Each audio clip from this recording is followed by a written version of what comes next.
La dette du Gabon. Voilà une problématique qui a fait couler beaucoup d'encre et salive, et récupérée par nos frères de la diaspora que j'appelle les partisans de l'apocalypse. Le Gabon est fini, l'argent est fini au Gabon, tout est bloqué, il n'y aura plus de salaire de fonctionnaires, ainsi de suite. Non, il n'en est rien. D'abord, qu'est-ce qui peut amener un pays à s'endetter? C'est lorsque ses besoins sont à la fois urgents et énorme, alors que les ressources dont il dispose sont limitées. C'est ce qui peut amener un pays à les contracter les dettes auprès des bailleurs de fonds. Maintenant, ces bailleurs de fonds peuvent prendre la décision de geler le décaissement d'argent par un État lorsque cet État n'arrive pas à honorer ses engagements ou à payer à temps. S'agissant de la dette du Gabon auprès de la Banque mondiale et des sanctions qui s'en suivent, je pense qu'il ne s'agit nullement d'une faillite généralisée, non. Il s'agit plus exactement de 17 milliards d'arriérés qui n'avaient pas encore été réglés par l'État gabonais. Et ce qui est tout à fait naturel avec la Banque mondiale, c'est le gel de décaissement des fonds. Ça se fait avec tous les pays. En français facile, ça veut dire donne-moi d'abord ce que tu me dois pour que je continue à t'aider. C'est aussi simple que cela. Maintenant, ma question, c'est qu'est-ce qui peut expliquer ces retards de paiement? Pourtant, tout allait si bien.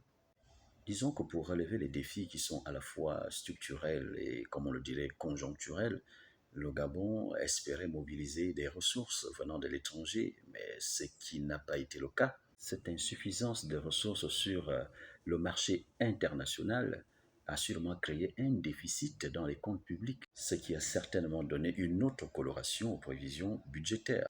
À cela s'ajoutent de fortes résolutions sociales, des mesures sociales dans le domaine de la santé, de l'éducation, ainsi de suite, et qui nécessitent d'énormes moyens. L'aide aux populations vulnérables, le recrutement massif à la fonction publique, l'achat des véhicules, l'achat des taxis, l'achat des tracteurs et autres, ainsi de suite. Parfois des dépenses imprévues. C'est tout cela qui a contribué à alourdir les charges publiques et à réduire notre capacité à honorer nos engagements vis-à-vis de la Banque mondiale à temps, sans oublier d'autres investissements dans des ponts stratégiques, à savoir les ponts et chaussées, le domaine de la santé, ainsi de suite. À côté de cela, nous avons une administration plutôt bien garnie, dont la masse salariale a grimpé à 70 milliards. Des actes caritatifs ici et là, des actes de reconnaissance.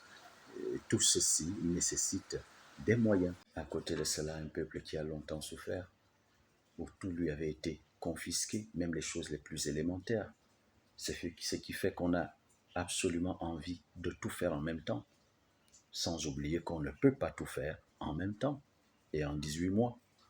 Donc il faut donc faire un choix, soit s'atteler à rembourser la dette, la rembourser en mettant en place des mesures d'austérité ou des mesures d'ajustement structurel dont l'impact serait de complexifier davantage les conditions de vie des citoyens, serrer pour rembourser à temps, alléger pour rembourser plus tard.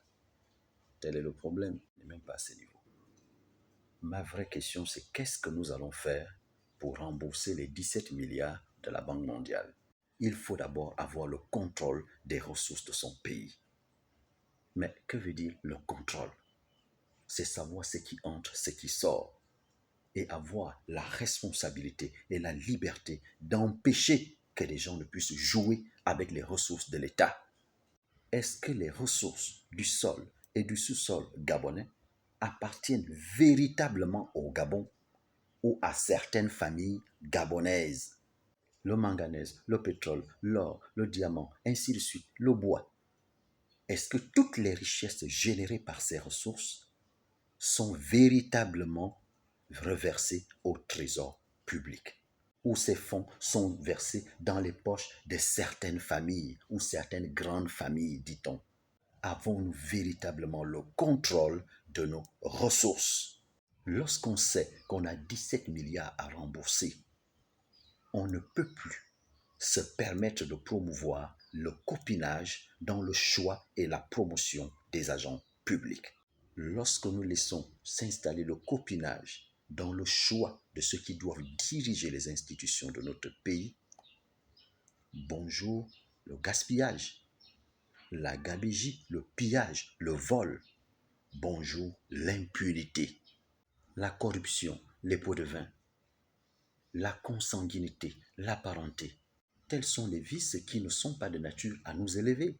Lorsque nous savons que nous avons autant d'argent à rembourser, le choix devrait se faire sur la base du talent et de la bonne moralité, et non de la simple instruction ou des diplômes qu'on aurait accumulés à l'université. Dans mes précédentes vidéos, j'ai montré la distinction entre être instruit, être intellectuel, un sage, un homme talentueux et un génie.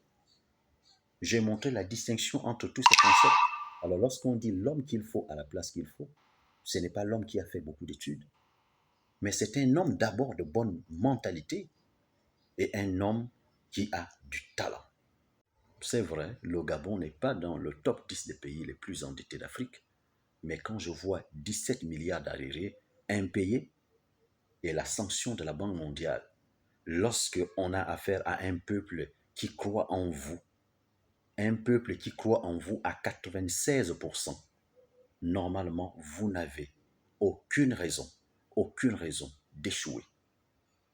Parce que le peuple est avec vous, parce que le Gabon est avec vous, parce que les ressources du Gabon sont avec vous. Ayez le contrôle des ressources de notre pays qui ne doivent plus appartenir à une famille. Choisissez les leaders dans les administrations par rapport à leur talent, à leur mentalité, et non par rapport à la parenté, à la consanguinité. Ce qui nous permettra de réduire la dette et d'être crédible sur le marché financier international.